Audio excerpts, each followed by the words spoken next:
The scholarship letter felt like fire in my hands. Whole ride to Harvard. Everything I'd worked for since I was 8 years old, cleaning offices with my mother at midnight to survive. But as I stared at those beautiful words, my stomach twisted into knots that threatened to tear me apart from the inside. Because I knew what nobody else did. I knew the real reason I'd gotten this scholarship. The reason that would destroy everything if anyone found out.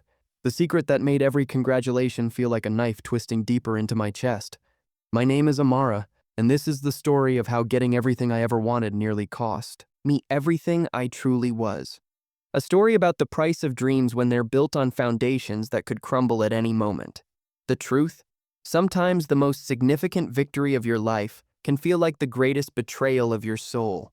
My story begins in the cramped two-bedroom apartment in East Cleveland, where dreams went to die. Mama worked 3 jobs, cleaning offices at night, stocking shelves at dawn, and watching Mrs. Henderson's kids in the afternoon. I was 8 when I first understood that we were different from the families I saw on TV. Different from the kids at school who brought lunch money instead of free meal tickets. But Mama had this way of making our tiny world feel infinite. She'd sit me down at our wobbly kitchen table every night after her shift, her hands still smelling of industrial cleaner, and help me with homework under the flickering fluorescent light. Education is the only thing they can't take from you. Baby girl, she'd whisper, her voice hoarse from exhaustion. The only way out is through those books. I believed her. God, how I believed her. By 5th grade, I was reading at a high school level. By middle school, I was tutoring kids whose parents paid me $5 an hour, money that went straight to Mama for groceries. My teachers started using words like gifted and potential, words that felt foreign in our world of overdue, bills, and borrowed hope. High school brought new challenges and new dreams. I discovered debate team, where my voice could matter, where being smart wasn't something to be ashamed of. My coach, Mrs. Rodriguez, saw something in me that I couldn't see in myself. She pushed me toward competitions, toward scholarships, toward possibilities that felt too big for a girl from East Cleveland. "You have something special, Amara," she'd say after practice, her eyes intense with belief. "Something that could take you anywhere." The problem was, I knew exactly what that something was. And it wasn't just my intelligence or my work ethic, or my determination to escape poverty. It was something more profound, more complex, more dangerous to acknowledge. It was my story. My authentic Black experience. My struggles, my pain, my resilience wrapped up in neat, digestible packages that made admissions committees feel good about their diversity statistics. I began to realize this during my junior year when I started writing my college essays. Every prompt seemed designed to extract trauma, to mine pain for inspiration. Tell us about overcoming adversity. Describe a challenge that shaped you. Share how your background will contribute to our campus community. And I had stories. Lord, did I have stories. The time we got evicted and lived in Mama's car for 2 weeks. The night I did my homework by streetlight because our electricity had been cut off. The way I learned to make government cheese taste like gourmet food was because that's all we had. But something felt wrong about packaging my pain for consumption, about turning my mama's struggles into stepping stones for my success, about becoming the poster child for Black resilience that would make wealthy donors feel better about the inequality they'd never truly understand. Still, I wrote the essays, I told the stories, I played the part because I wanted out so badly I could taste it, and it worked. The acceptances started rolling in during senior year like a dam had burst. Yale, Princeton, Stanford. Each thick envelope felt heavier than the last, weighted with expectations I wasn't sure I could carry. But none of them mattered until that April morning when the Harvard envelope arrived. Mama was at work, so I sat alone in our kitchen, staring at the crimson seal. My hands shook as I opened it, and when I read those first words, "Congratulations," everything went silent. Not just quiet, but completely silent, like the world had paused to witness this impossible moment. Full scholarship, room and board. Everything covered. 4 years of freedom from the poverty that had defined every day of my 18-year-old life. I should have been dancing. Should have been calling Mama, calling Mrs. Rodriguez, calling everyone who had believed in me. Instead, I felt this hollow sensation spreading through my chest, like something precious had been carved out and replaced with doubt. Along with the acceptance letter, there was something else. A personal note from the admissions director, Dr. Elizabeth Morrison.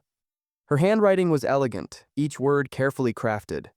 "Dear Amara, your essay about growing up in East Cleveland and your mother's sacrifice moved our entire committee to tears. Your authentic voice and unique perspective will be invaluable to our campus community. We can't wait to see how you'll inspire others with your remarkable story.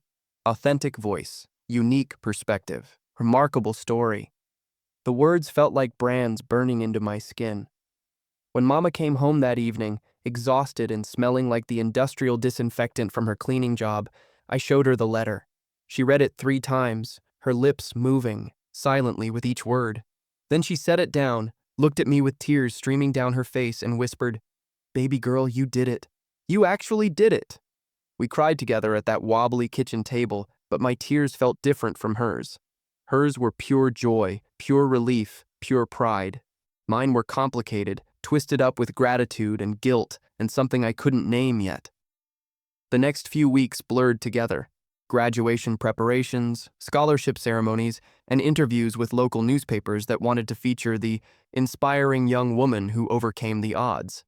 Each time someone used words like inspiring or remarkable or authentic, that hollow feeling in my chest grew larger. Mrs. Rodriguez pulled me aside after the senior awards ceremony, where I'd won nearly every academic honor. "You know what I'm most proud of?" she asked, her voice thick with emotion. "You never let them change you. You stayed true to who you are." But who was I really? Was I the brilliant student who'd earned this scholarship through merit and hard work? Or was I the product they'd purchased with their acceptance letter?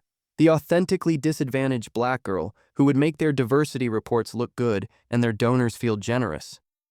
The doubt ate at me through the summer as I prepared for college. I'd catch Mama looking at me with such pride, talking to neighbors about my baby going to Harvard, and I'd feel like a fraud, like I was stealing something that belonged to someone else. The breaking point came during first-year orientation week. I was sitting in a diversity and inclusion seminar, one of many mandatory sessions designed to help us navigate our multicultural campus community.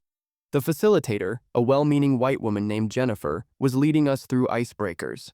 "Let's go around the room and share what unique perspective you're bringing to Harvard," she said with a bright smile. When it was my turn, I found myself saying the words I'd rehearsed in my essays. "I'm bringing the perspective of someone who grew up in poverty in East Cleveland, who watched my mother work 3 jobs to keep us afloat, who learned early that education is the only path to a different life." The room nodded appreciatively. A few students smiled, that sympathetic smile I was beginning to hate. Jennifer beamed at me like I'd just delivered exactly the performance she expected. "Thank you for sharing your truth. Amara, that authentic experience will be so valuable here." That word again. Authentic. After the session, a girl named Madison approached me. She was blonde, confident, wearing clothes that probably cost more than Mama made in a month. "Your story is just so inspiring," she gushed. "I can't imagine growing up like that. You're like so strong." I smiled and thanked her, but inside I wanted to scream, because I realized that's what I'd become. A story, an inspiration, a way for people like Madison to feel better about their privilege while never actually examining it. That night, alone in my dorm room with its expensive furniture and high-tech everything, I called Mama. She was so excited to hear from me, asking about every detail of campus life. But when she asked if I was happy, I couldn't answer right away. "Baby, what's wrong?" she asked, her voice shifting to the tone she'd used when I was little and had nightmares. "Nothing, Mama. I'm just adjusting." But it wasn't anything. It was everything. It was the growing realization that my acceptance to Harvard might have less to do with my intelligence and more to do with my marketability. That I wasn't just a student here, I was a symbol, a token, a living testament to the university's commitment to diversity. The worst part? I couldn't tell if it mattered. Suppose being here for the wrong reasons was still better than not being here at all. If playing their game was worth it, if it meant Mama never had to clean another office, never had to choose between groceries and electricity again, I started paying attention to how people talked to me, how they introduced me, and how they looked at me when I spoke in class. There was always an undertone, an expectation that I would provide the urban perspective, share my lived experience, or offer insights that could only come from my background. And the terrible truth? I was good at it. I could deliver precisely what they wanted. Thoughtful commentary, seasoned with just enough struggle to make it authentic, just enough triumph to make it inspiring. I could be their poster child for opportunity and their proof that the system worked. But each time I did it, each time I performed my pain for their comfort, I felt a little piece of myself die. Everything unraveled on a Tuesday in October during my sophomore year. I was walking across Harvard Yard after my African American Studies class when I overheard a conversation that stopped me cold. Two admissions officers were sitting on a bench, discussing the upcoming recruiting season, their voices carrying in the crisp autumn air. "We need more stories like Amara Johnson's," the woman was saying, flipping through what looked like application files. That East Cleveland narrative really resonated with the board. Authentic struggle, clear trajectory of overcoming adversity, compelling family dynamics. It's exactly the kind of diversity story that checks all our boxes. The man nodded, making notes. Her essay metrics were off the charts. The poverty angle, single mother, first-generation college student, it's like a perfect storm of compelling demographics. We should look for similar profiles this cycle. Agreed. Her story photographs well too, great for our marketing materials. The visual contrast of where she came from versus where she is now, very powerful for donor presentations. I stood there, hidden behind a maple tree, feeling my world collapse word by word. Diversity story, compelling demographics, marketing materials, donor presentations. That's what I was. That's what I'd always been. Not a brilliant student who'd earned her place through merit. Not a young woman with unique thoughts and perspectives, worth hearing. I was a product, carefully selected and packaged to make Harvard look good and feel good about itself. My hands were shaking as I pulled out my phone and did something I'd never done before. I Googled myself. What I found made me sick to my stomach. There I was, featured prominently on Harvard's website in their diversity section. The headline read, "From Poverty to Promise, Amara Johnson's Inspiring Journey." Below was the photo they'd taken during my first semester, me sitting in the library, books spread around me, looking studious and grateful and exactly like what privileged donors wanted their charity to produce. The article detailed my remarkable transformation from a disadvantaged youth in Cleveland's inner city to a shining example of what's possible when opportunity meets determination. Every detail of my life had been commodified, packaged, and sold back to the world as proof of Harvard's social impact. I kept scrolling and found more. Much more. I was in their annual report, in their grant applications, in their presentations to wealthy benefactors. My story appeared in at least a dozen different documents, each time slightly edited to emphasize whatever demographic outcome they needed to highlight. Sometimes I was the poster child for their urban outreach program. Sometimes I was a testament to their commitment to first-generation college students. Sometimes I was proof that their financial aid worked. However, in every version, I was reduced to the same formula. A tragic background plus a generous opportunity equals an inspirational success story. The worst part was discovering how my application had been discussed internally. Through a records request I'd filed months earlier for an entirely different purpose, I'd gained access to some admissions committee notes. What I read there destroyed whatever illusions I had left. Johnson's academic credentials are solid, but not exceptional for our standard pool, one note read. However, her narrative arc is extremely compelling. The committee unanimously agrees that her story would significantly enhance our diversity metrics and provide excellent material for outreach and fundraising purposes. Another note was even more direct. This is exactly the type of authentic minority experience we need to showcase. Her essay demonstrates both struggle and resilience in ways that will resonate with donors who want to see tangible results from their philanthropy. Authentic minority experience. Tangible results for philanthropy. I wasn't a person to them. I was a return on investment. That evening, I called the one person I thought might understand, my high school debate coach, Mrs. Rodriguez. She answered on the second ring, her voice warm with the affection she'd always shown me. "Amara, how's my Harvard star doing?" I couldn't speak for a moment. Finally, I managed to ask, "Mrs. Rodriguez, do you think I deserve to get into Harvard?" The silence stretched too long before she answered. "What do you mean, Mika? Of course, you deserved it. I mean, did I get in because I'm smart enough, or because I'm the right kind of story?" Another pause. Longer, this time. "Amara, the college admissions process is complicated. There are many factors. Just tell me the truth. Please." I heard her take a deep breath. "Your test scores were excellent. Your grades were outstanding. Your extracurriculars showed leadership and commitment. But," she paused again. "But yes, your story mattered too. Your background, your experiences, what you'd overcome, that made you stand out from other high-achieving students. So I'm a diversity admit. You're a student who brought something unique to Harvard. That's not the same thing. But it felt like the same thing. It felt like everything I'd achieved was tainted by the question of whether I'd earned it or been given it, whether my intelligence mattered less than my marketability, whether I was there because I belonged or because I made them look good. The breaking point came that weekend when Harvard held its annual donor gala. As one of their success story students, I'd been invited to attend and share my journey with potential contributors.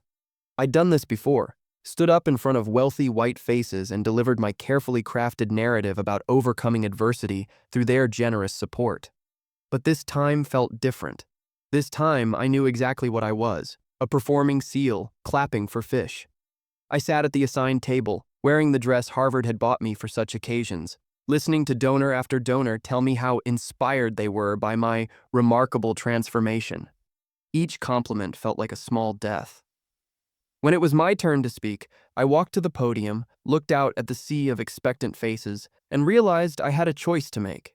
I could deliver the performance they expected, the grateful, inspiring story of triumph over adversity that would open their wallets and validate their philanthropy, or I could tell them the truth. I stood at that podium for what felt like an eternity, the microphone heavy in my hands, looking out at faces that expected inspiration and would receive something else entirely. "My name is Amara Johnson," I began, my voice steadier than I felt, "and I'm supposed to tell you how grateful I am, how your generosity saved me from a life of poverty and gave me opportunities I never could have imagined." The audience smiled, settling in for the familiar narrative they'd paid to hear. But tonight, I want to tell you something different. I want to tell you about the price of being someone else's inspiration. The smiles began to fade. I saw confusion, then concern, ripple through the crowd. You see, I've realized that I wasn't admitted to Harvard just for my mind, but for my story. Not just for what I could contribute academically, but for how my background could contribute to your feelings about yourselves. I became a product, packaged poverty with a pretty bow of gratitude tied around it. Dr. Morrison, the admissions director, was making urgent gestures from the side of the stage, but I continued. "I've spent 2 years learning to perform my pain for your comfort, to reduce my mother's 3 jobs to a heartwarming anecdote, to transform our nights without electricity into inspiring testament to resilience, to make my trauma digestible, enough for your dinner conversation." The room was completely silent now. Some faces showed shock, others anger, and a few showed something that might have been recognition. But here's what I've learned, and maybe this is the only authentic thing I can give you tonight. Intelligence doesn't have a zip code. Brilliance isn't more impressive because it emerges from poverty, and suffering shouldn't have to be the price of admission to spaces like this. I paused, seeing my mother's face in my mind, tired but proud, believing so deeply in the value of education that she'd sacrifice everything for it. I'm not ungrateful. I'm heartbroken, because I earned my place here through years of study, through test scores that had nothing to do with my neighborhood, through ideas that existed long before you decided my story was worth investing in. But somewhere along the way, you made me forget that. When I walked off that stage, I expected anger, punishment, expulsion, maybe. Instead, something unexpected happened. Dr. Morrison met me backstage, her face unreadable. "That wasn't what we discussed," she said quietly. "No, it was what needed to be said." She studied me for a long moment. "You know, your application essay was brilliant not because of your background, but because of how you thought about complex problems. I think we lost sight of that somehow." Over the following weeks, something shifted, not dramatically, not institution-wide, but in small, meaningful ways. Harvard began examining how it presented its diversity to students. They began to question whether their approach was empowering the students they claimed to support or exploiting them. More importantly, I began to reclaim my own narrative. I changed my major from the African American Studies track everyone expected me to pursue to economics and philosophy, subjects that fascinated me regardless of their relevance to my demographic story. I stopped accepting speaking engagements that required me to perform my trauma. I started writing papers that had nothing to do with my background and everything to do with my interests. My grades didn't suffer, they improved. Without the burden of constantly representing something larger than myself, I could focus on being exactly what I'd always been, a student who loved to learn. The most challenging conversation was with Mama. When I finally told her about my crisis and my speech, she was quiet for a long time. "Baby girl," she said finally, "I worked 3 jobs so you could have choices. The choice to be more than where you came from, but I never wanted you to be less than who you are. That's when I understood something crucial. My mother's sacrifices weren't wasted because I questioned the system that benefited from them. Her dream wasn't diminished because I refused to be reduced by it. I graduated summa cum laude 3 years later, not as Harvard's poster child for diversity, but as a student who had earned every grade, every honor, every opportunity through merit alone. Today, I work at a think tank focusing on educational equity. I fight for systemic changes that would make students like me unnecessary as inspiration porn, changes that would make excellent education available regardless of zip code, changes that would value intelligence for its own sake rather than as a feel-good story for the privileged. And yes, I still tell my story, but now I mean it on my own terms, with my own purpose, for my own reasons. Because here's the truth they don't want you to know. We don't need your pity to validate our intelligence. We don't need your amazement to confirm our worth. We need your commitment to justice, your willingness to change systems, your recognition that brilliance exists everywhere, even in places you've never thought to look. The question isn't whether I deserve to be at Harvard. The question is, why should geography determine who gets the chance to find out?